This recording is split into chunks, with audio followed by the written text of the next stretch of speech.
Hello everyone, DM Gashbad here. I have been threatening this for a while and it's finally here. I am going to play a game of Doctor Who Exterminate. It's a skirmish miniatures game from Warlord Games based in the Doctor Who universe. I am very excited about this. I am a big fan of Doctor Who. For those of you who are unfamiliar with Doctor Who, a lot of this is going to be gibberish. It's going to be me talking about old episodes and referencing things you're not going to know or care about, so I apologize for that. If you're still here after that, hey, thanks for coming along. For those Whovians among you that are still here, welcome. Let's get into it. One of the nice things about this game is that it comes with a solo scenario to do, and I personally think this is a great idea. I think all new miniatures games should come with at least one solo scenario. It gives you an opportunity to try out the rules, to learn things, to kind of know how things go before you start playing multiplayer games. The scenario in Doctor Who is called If in Doubt, Run, and it's real straightforward, and also fairly appropriate for Doctor Who. You've got a 3-foot board, which I am representing by this lovely quarry. In the center of one table edge is the TARDIS, and 6 inches away from the other table edge is the Doctor and up to 4 companions. You have 6 turns to get across the table and get into the TARDIS. That's it. But to complicate matters, there are 4 what are called vortex nodes. In this game, they're just going to be spawn points. The spawn points are along each of the side table edges, 7 inches from the other sides and 3 inches into the table. From these points, bad guys will be trying to stop you. You can choose either Daleks or Cybermen. I have gone with Cybermen, and that is for a number of reasons. One of those reasons is not because Cybermen are my favorite. No, I do like Daleks better. However, you need a lot of them for this scenario, or at least I thought you did. And I thought the Cybermen would be easier to paint, and I think I was right. Second of all, Cybermen are a lot less dangerous than Daleks. Daleks are faster, they shoot better. As this is my first game, I want to kind of ease into it. I want to take it easy on the Doctor and his companions to begin with, and so I'm going with the Cybermen.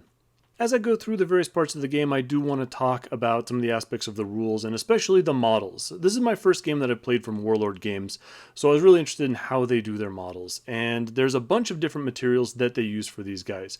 These are the Cybermen that you get in the core box, and they are actually really good. They're hard plastic, they're really detailed, they don't have a lot of dynamic movement, but they are Cybermen. I would be happy if they were all in almost the exact same position, just stomping towards my guys. They painted up really fast, too. I mean, they're just silver with a tiny bit of blue and then the base. So I think they really look nice.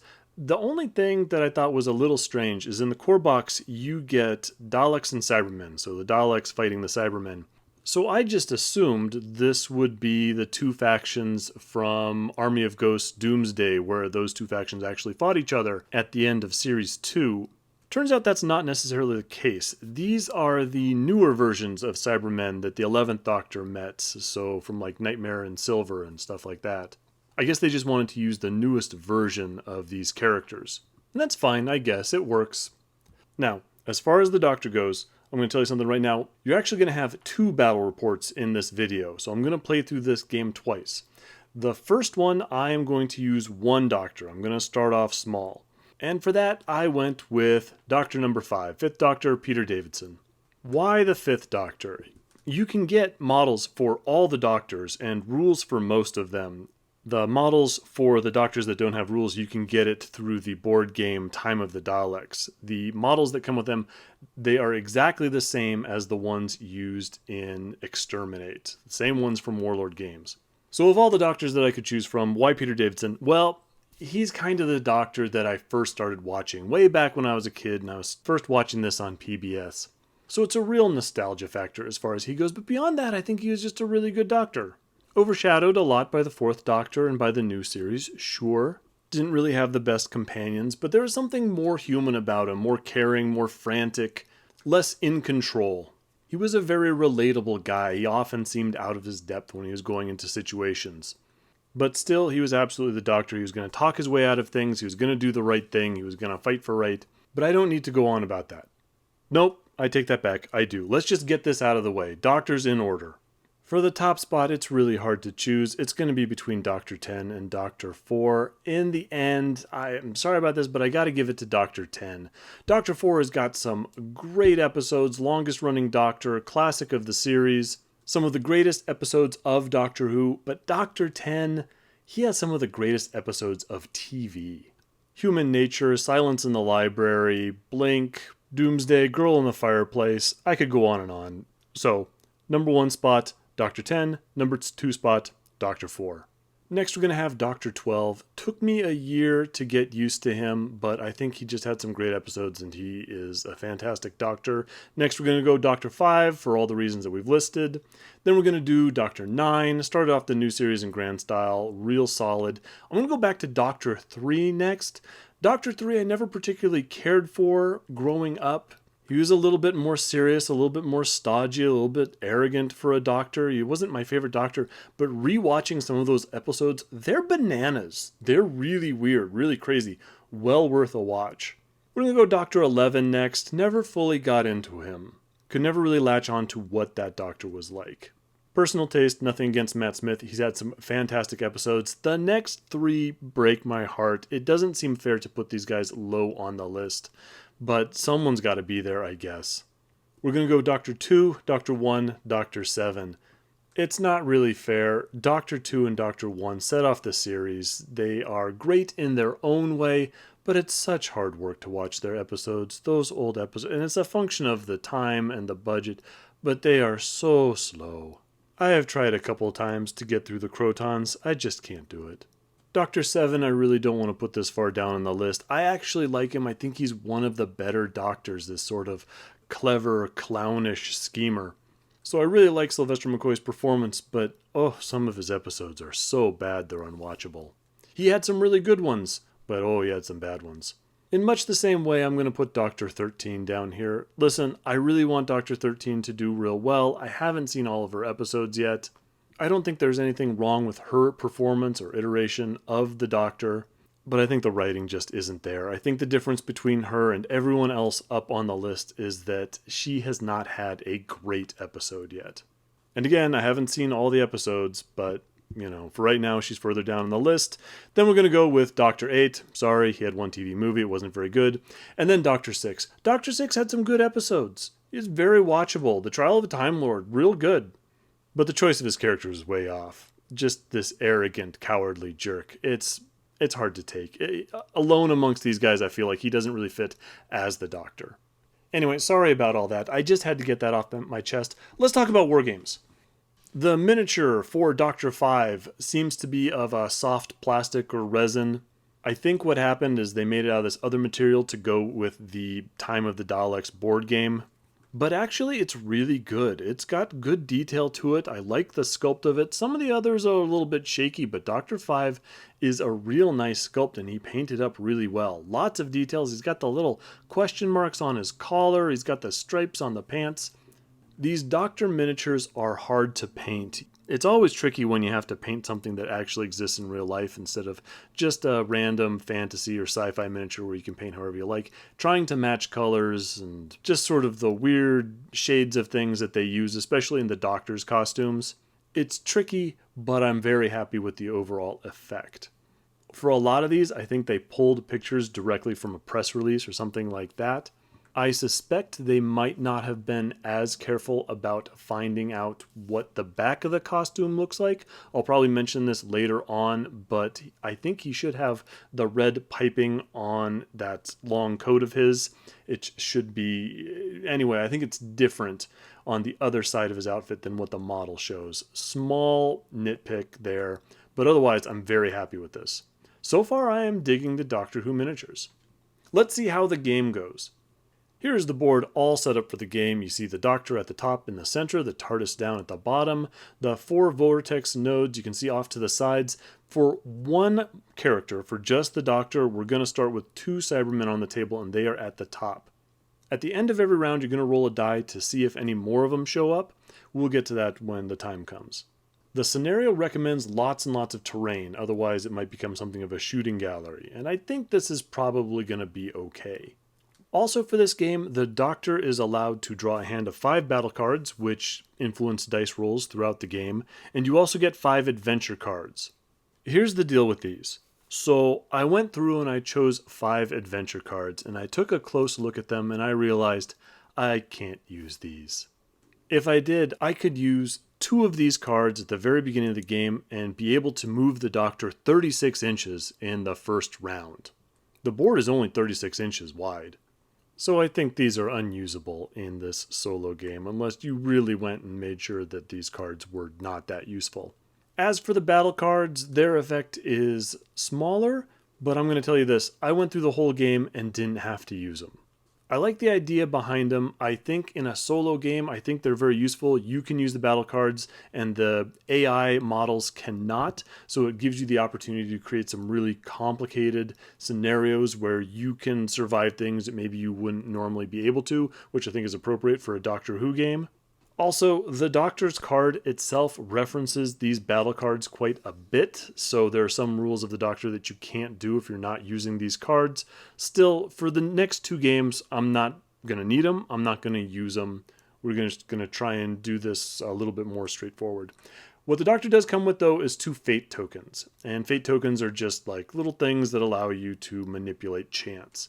You can use it to exterminate a shocked enemy. You can use it to recover all your under fire tokens. You can use it to recover from being shocked. Other special rules will allow you to use these things for different effects. Those I'm going to use. But with that out of the way, let's go on to the game. A turn is broken up into 3 sub-phases. You've got your movement, you've got your shooting, and then you've got your melee. Each side uses all their models when it's their turn in each of the sub-phases.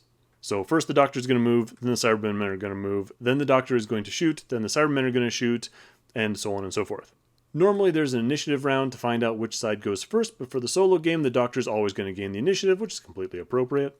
These Cybermen are going to start swarming out of these vortex nodes, and since the Doctor doesn't have a gun, he doesn't even have a sonic screwdriver, because the 5th Doctor's sonic screwdriver was destroyed by a pteroleptal very early on, I think we need to move. I think we need to just put our head down and get to the TARDIS as soon as possible. So Doctor 5 is going to do just that. He's going to take his full movement of 6 inches straight down the board, straight towards the TARDIS. Then comes the Cybermen turn in the movement phase. The Cybermen are going to go directly towards the Doctor. They can only move 4 inches, but they close in from either side like you see there. Now we come to the shooting phase of turn 1, and the Doctor doesn't have a gun, but if you don't shoot in the shooting phase, you can just move again. Just basic run move like a lot of miniature games have. So again, I'm going to get out of that little pincer maneuver, and I am going to continue heading straight for the TARDIS. Unfortunately, that does put him in range and in line of sight of the left-hand Cyberman. The deal is, if the Cybermen can move and get into melee, then they're going to do that. If they can't, and they're in range, then they're going to shoot. So this guy's in range of his cyber gun, but he can't get close enough to go and punch me.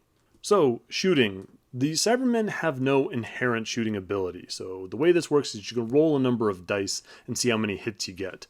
And the Cybermen themselves don't roll any dice, but they do have a cyber gun which adds 4 dice to the total.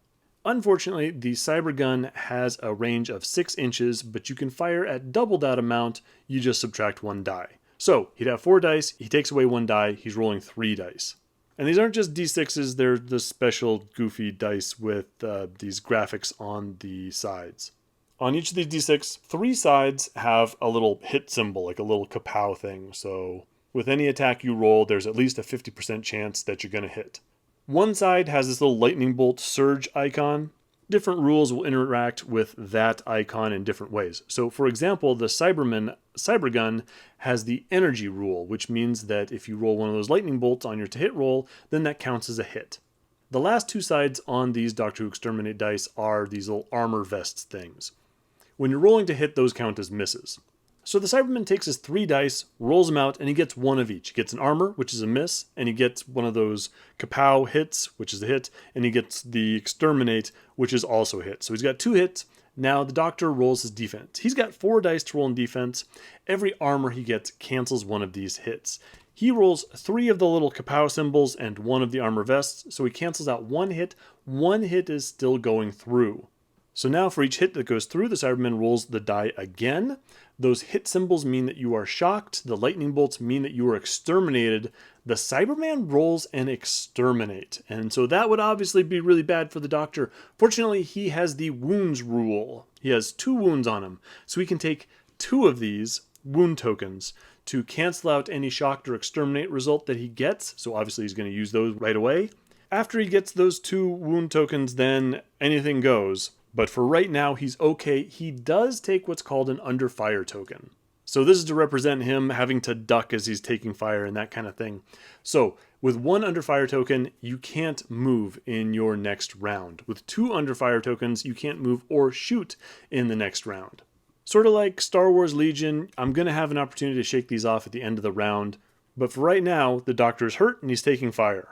The right-hand Cyberman is out of range, so he spends his shooting phase stomping towards the Doctor. So now we're into the melee subphase. If I had any characters within 2 inches of another character, then we can move in and fight in close combat. That's not the case, so we're going to go straight to the end of the round, which is the upkeep phase. Here's the opportunity for the Doctor to get rid of his under fire tokens.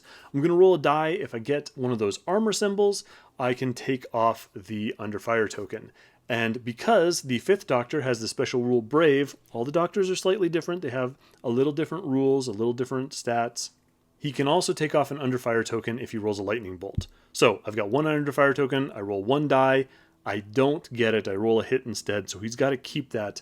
But I decide that I really can't just hang around in the middle of the board and let these Cybermen continue to shoot at me. I'm going to use a fate token and immediately remove all my under fire tokens. So I started with 2 wounds, I'm 1 down. I started with 2 fate tokens, I'm 1 down, but I'm closer to the TARDIS. Last thing we have to do in the upkeep phase is find out if any new Cybermen arrive. For a game with just the Doctor, I'm going to roll a die for each of those vortex nodes, each of those spawn points, and on the roll of the kapow hit symbol, then another Cyberman is going to arrive. So I get 2 more Cybermen, which is perfectly average, but they're both at the spawn points closest to the TARDIS, which isn't great. So things are looking dangerous, the Doctor's got to move. So I get the initiative, of course, as always, so I'm going to take my first move action of 6 inches and just keep beelining straight towards that TARDIS. It's now the Cyber turn, and so they move their 4 inches, closing in from all sides. Now we're in the shooting subphase. Again, this Doctor is not going to shoot. I'm going to continue to run. I am real close. Look at that, TARDIS. I'm getting out my keys as we go.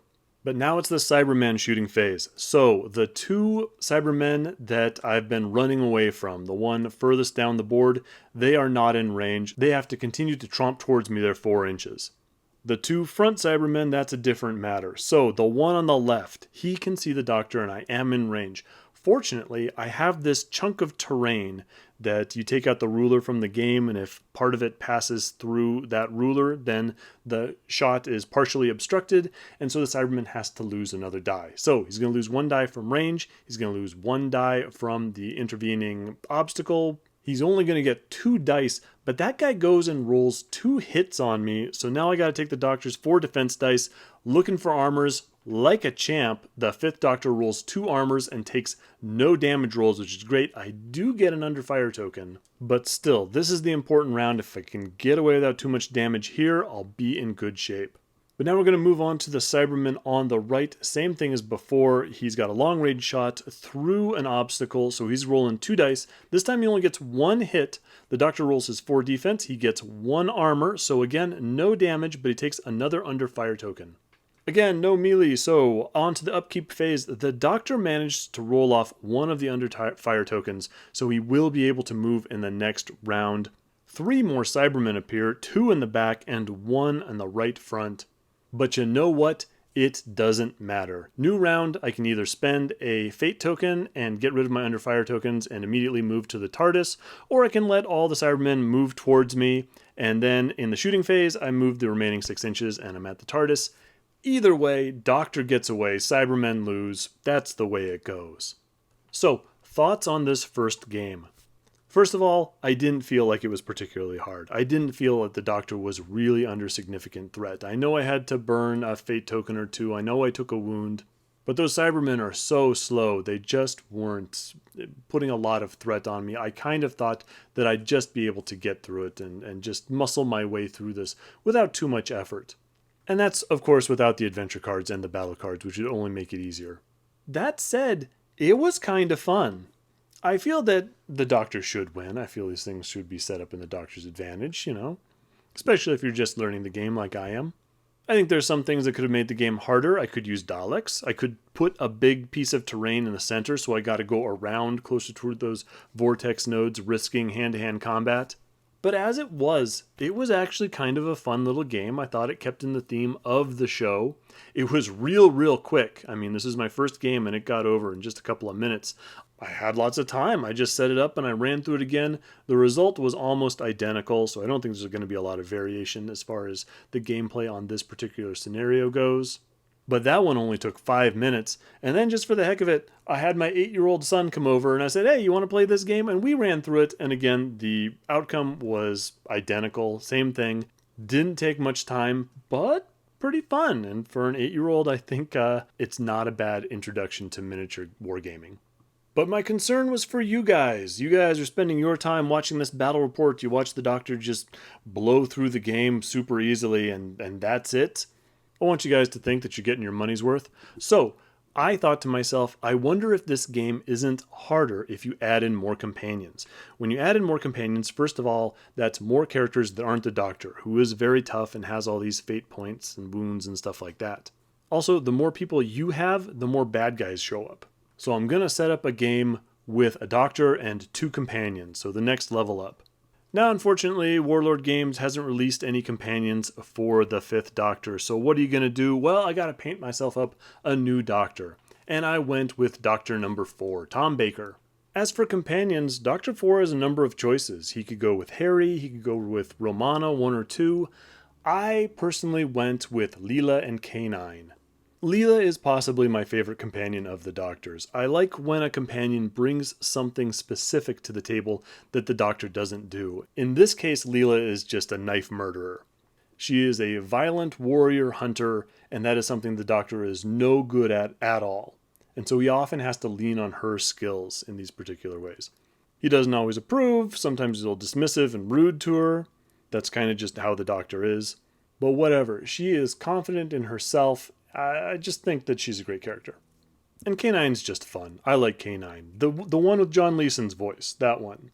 Rules-wise for these guys, Doctor 4 isn't brave like Doctor 5 is, but he does have the Maverick rule, which means that he can move an extra 6 inches if he spends a fate token, which could be handy, although I feel like those fate tokens might be pretty important. Leela is going to bring a fate token of her own. Beyond that, she is a murderer. Killer of men and machines. She has a knife that is just brutal. She's going to roll a ton of dice, and so anyone getting into combat with her is going to be in trouble. These Cybermen that might be attacking her, they did not watch Robots of Death and watch Leela fight robots. She also has a throwing knife, which is also very dangerous. It is a very short range at only 4 inches. And really it should be Janus Thorns, but still. She's also got the Hunter rule, which means that she can engage in melee up to 6 inches. She also has 2 wounds. She has the Marksman rule, which I'm not going to be doing very much because I plan to always be moving.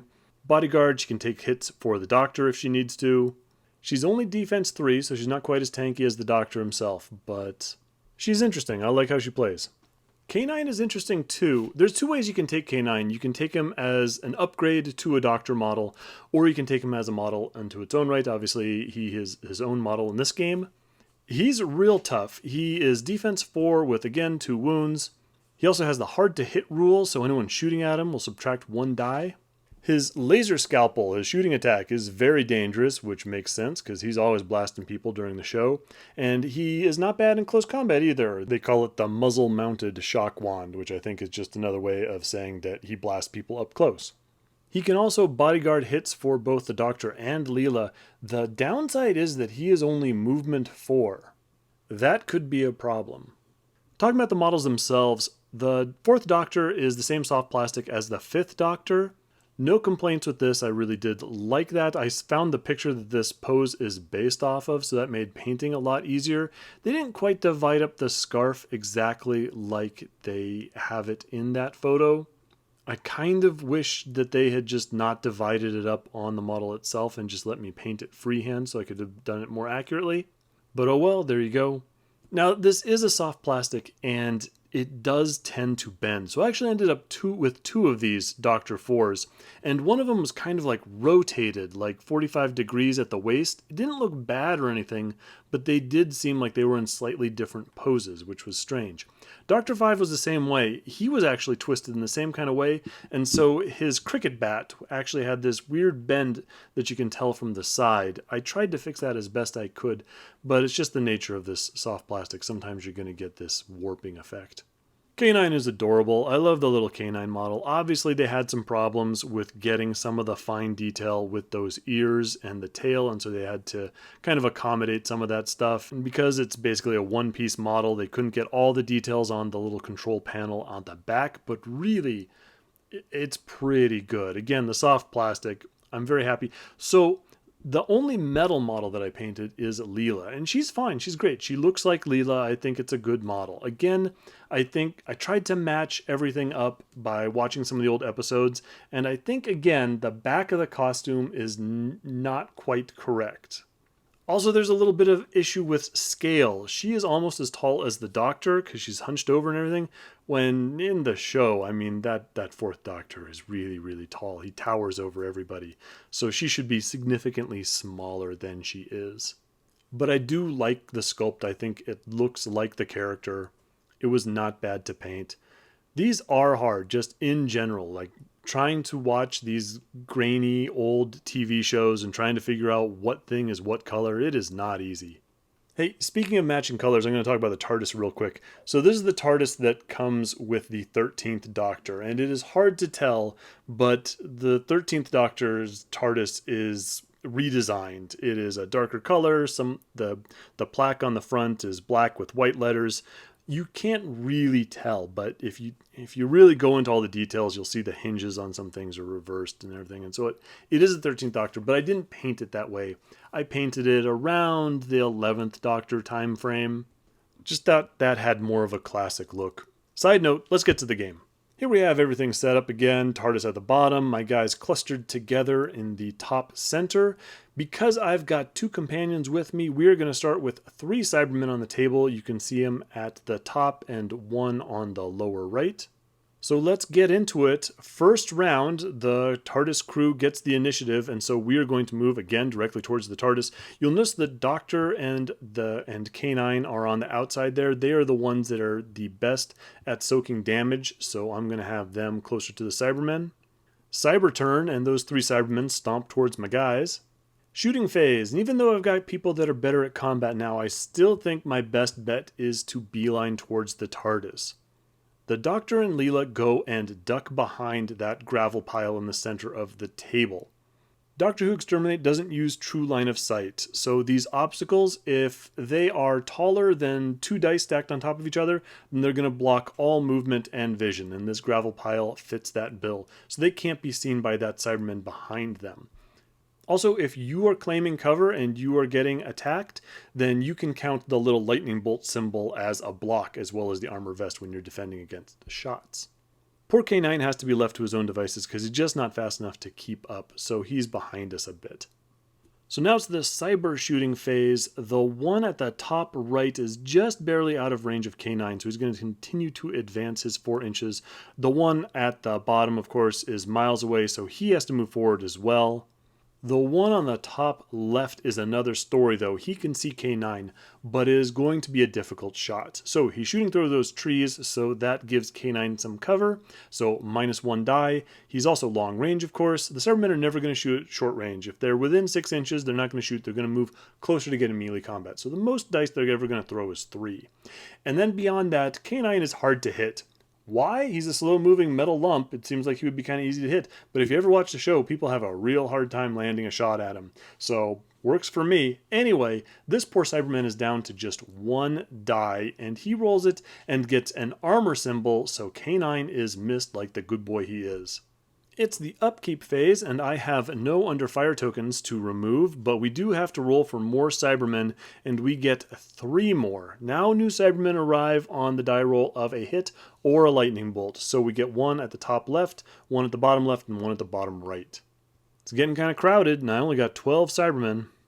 So new round movement phase, Doctor's team goes first. We're going to move the full 6 inches for Doctor and Leela. We're going to just weave between these gravel piles in the center of the table. K-9 is going to follow behind us, but he's kind of falling behind a bit. Now, for victory conditions, I only need half my team to get to the TARDIS to achieve a solid win. An epic win if I get everyone into the TARDIS. So I do want to get K-9 in here, but if I have to leave him behind, it wouldn't be the first time in the show that K-9 got wrecked and we had to pick him up later. Movement phase for the Cybermen, and here they all come, swarming at us from every direction. So it's now the Doctor's shooting phase, and we're going to do something a little bit different. We're not going to head straight towards the TARDIS because it's looking real dangerous over there. Instead, we are going to bank left and kind of go around. So we're going to take cover behind this rock, try and shield ourselves from these advancing Cybermen behind us and to the right. And Leela's going to move further over left towards this Cyberman coming up on us over from that direction. Leela's going to see what she can do about this guy in close combat. K-9 unfortunately doesn't have the speed to follow us. He's got to move directly. I'm still not going to bother shooting because he's got to get to the TARDIS. Cybermen shooting phase, and I did pretty well for how I positioned my guys. None of the Cybermen had a shot on any of my guys. I always had one of those, they call them walls, the tall terrain between me and one of the Cybermen, so they all had to move.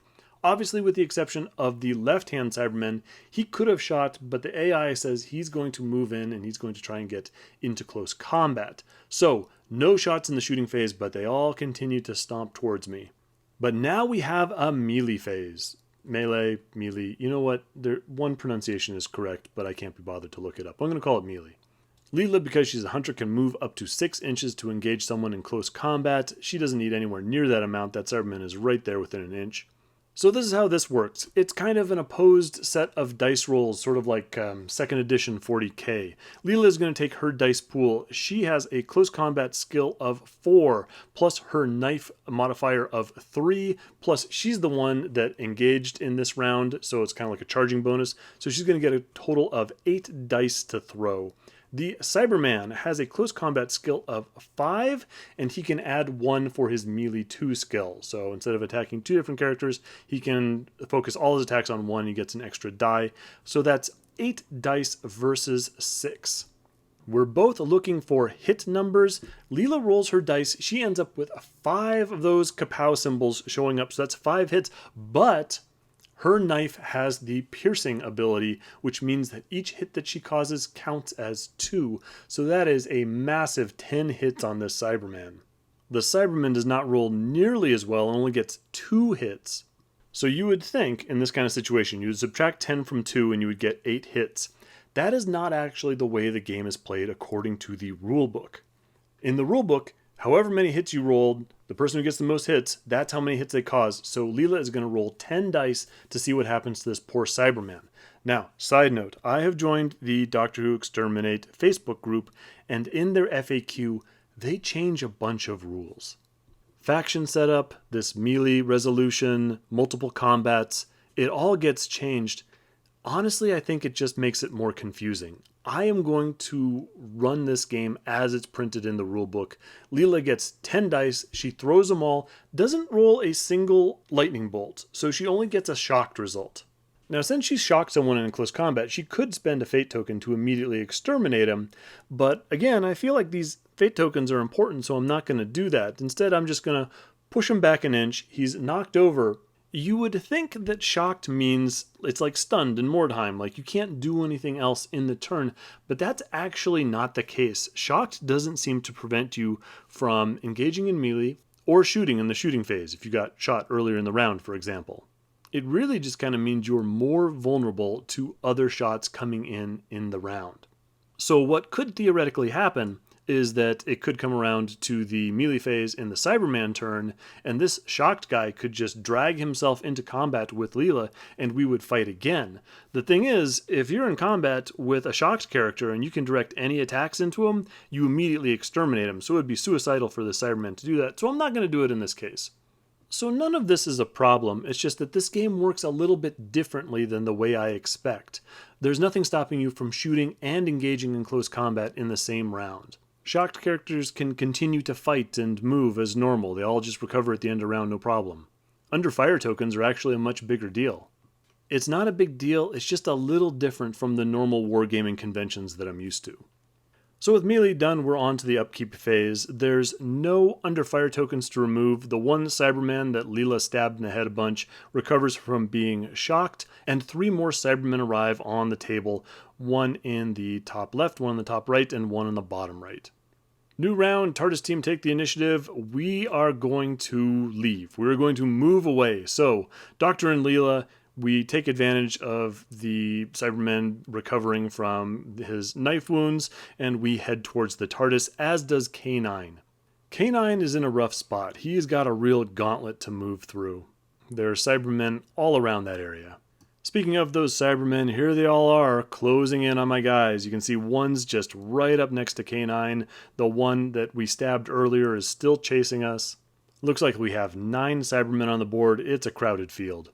Shooting phase for the Doctor's team. K-9 needs to get moving, so he continues to move his 4 inches, gonna save that laser and just hope that his armor holds. The Leela and the Doctor are in a better position, mostly because they've got that move of 6, so we are going to lend some fire support. First of all, Leela is going to wheel around and she's going to try throwing her knife at this Cyberman, see if that works against robots. She doesn't roll really well, and she only gets 1 hit.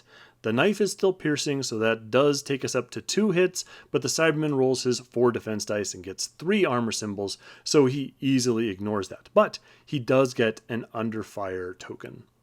Now it's the Doctor's turn, and again I want to give K-9 some cover, so I'm going to take out my sonic screwdriver. Some people have criticized this game for the sonic screwdriver being a shooting and close combat attack, which of course it isn't exactly. But are you ready for this? Okay, here's the explanation. So we are fighting on Skaro. We're trying to stop the Cybermen from invading Skaro before the Daleks were created and converting all the Thals and Khalids into Cybermen before the Daleks were even invented. That's their big plan, and that's what we're stopping.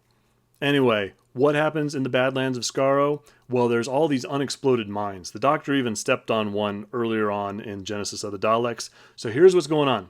K-9 is moving through. The Doctor's going to take out his sonic screwdriver. He's going to use it on one of these nearby mines. This is all me just justifying this shooting attack. And he's going to blow it up as one of these Cybermen walk by. It's even happened in the Sea Devils with the 3rd Doctor. So this is absolutely in canon. Anyway, we roll our dice and the Doctor ends up with 2 hits. The Cyberman rolls his defense, rolls no armor. So 2 hits go through, we roll what the damage is. We actually get an exterminated symbol, but this is the Doctor. He's not here to actually blow anybody up or anything. The Cyberman just becomes shocked instead and gets his under fire token. Now, as far as the rules go, the sonic screwdriver has the shock rule, which means that any exterminate results on the damage dice count as shocked.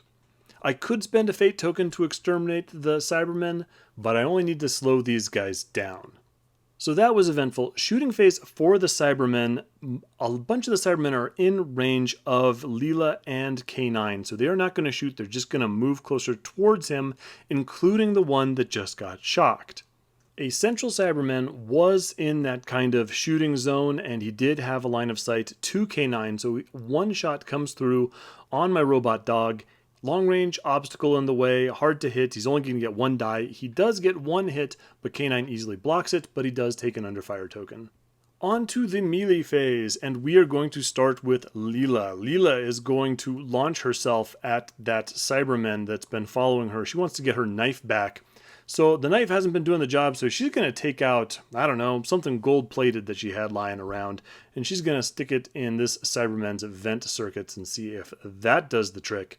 She rolls her 8 dice versus the Cyberman's 6. She gets 5 hits, which again doubles to 10 versus the Cyberman's of 3.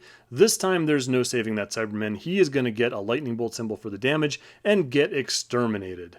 And that is why you don't mess with Leela. A little bit more problematic is K-9. K-9 is going to be engaged in melee by 2 Cybermen. Now, of course, one of those is shocked because he got partially blown up by a landmine. Now, again, anyone that gets attacked in close combat when they're shocked is immediately exterminated, so this is a bad move for this guy, but these guys are crazy. Even though it's suicidal, this Cyberman decided that he is going to do it. He is going to fight K-9 first. K-9 is going to immediately put him out of his misery and exterminate him, but we'll go on to the next Cyberman. Now it's the second person to attack. He's going to get an extra die. So this Cyberman now has 5 dice for close combat, 1 for engaging in the melee phase, 1 for the melee 2 rule that he has, and 1 for being the second combatant in the round. That's 8 dice to K-9's 7. But who's a good boy? K-9's a good boy. The Cyberman only rolls 2 hits. The other dice are 3 armor and 3 exterminates. K-9 gets 4 hits, 2 armors and 1 exterminate symbol. So K-9 wins the combat and gets to roll 4 dice against the Cyberman. We get the lightning bolt. K-9 pulling through and blasting apart another Cyberman. This 4th Doctor's team is lethal. It's the upkeep phase, and K-9 is the only one with an under fire token. He fails to roll that off, so we are going to use another fate token to remove it automatically. We do get 1 more Cyberman at the lower right, but this is it. The Cybermen have already lost. New round in the movement phase. K-9, Leela, and the Doctor all move towards the TARDIS. The Cybermen close in, but they are not going to catch the TARDIS crew. Shooting phase, we all just hop into the TARDIS and escape into the space-time vortex. So that was the solo scenario with a crew of 3, Doctor and 2 companions. So more Cybermen, some handicaps in that some people are a little weaker, a little slower, especially in K-9's case. But again, I have to tell you, even without the battle cards, even without the adventure cards, I don't think there's a whole lot of threat that these guys are facing. I think they can see off the attacks of the Cybermen and keep moving to the TARDIS and eventually get away. However, I did finish this up and then turn to my 8-year-old again and say, would you like to play this game? And so I had him control the TARDIS team, and it more or less had the same results, but he spent some of the early rounds shooting, which meant that the Cybermen closed in and started putting under fire tokens on K-9, and he had to use his fate tokens to keep him moving, and eventually the Cybermen caught up with K-9 and wrecked him, which made my son very sad, which is too bad. But I told him he gets repaired all the time in these episodes. School reunion, full circle, stones of blood. K-9 gets smashed apart and put back together all the time. It's no big deal. Leela and Doctor escape. They'll pick him up later in the TARDIS. So, final thoughts. This game is a mess. A lot of these rules are a little half-baked. A lot of them are not explained very clearly. The fact that the rules are spread across 3 books makes it difficult to find what you're looking for at any time, especially when you have rules for, say, under fire tokens spread in like 3 different places.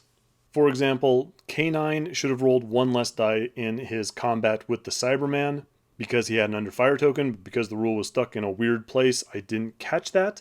I don't think it would have made any difference. I think K-9 still would have been fine. He had all his wounds, and he still won the combat by 2. So even if he had 1 less dice, he would have been... Anyway, he would have been fine.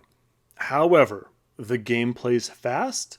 It is actually pretty fun. So even though I felt like my guys were going to win, I did enjoy ducking the blasters and running forward, and I do enjoy that the guys won. It would have been really sad if the Cybermen had won. What kind of episode would that be? Some kind of nasty turn left scenario. And while I consider some of the rules unusual, it doesn't really mean that they don't work. And as a side note, there are several games that I enjoy with sloppy, messy rules. Advanced Dungeons & Dragons 2nd Edition, Warhammer Quest. The important thing is that it's fun, and if you are a fan of miniature wargaming and Doctor Who, this, if you're willing to put in a little bit of the effort, I'd say give it a try. With the warning that this game may be on its way out. They're still selling it, they're still producing it, but they haven't put out any new stuff for this game in years. It does remind me of the way that Night Models was treating Marvel Universe miniature game, another kind of iffy rule set that was nonetheless super, super fun. It reminds me of how they were treating that game towards the end. They didn't say they were stopping it or they weren't going to make it anymore, but they just stopped making new things, and then one day the game was gone.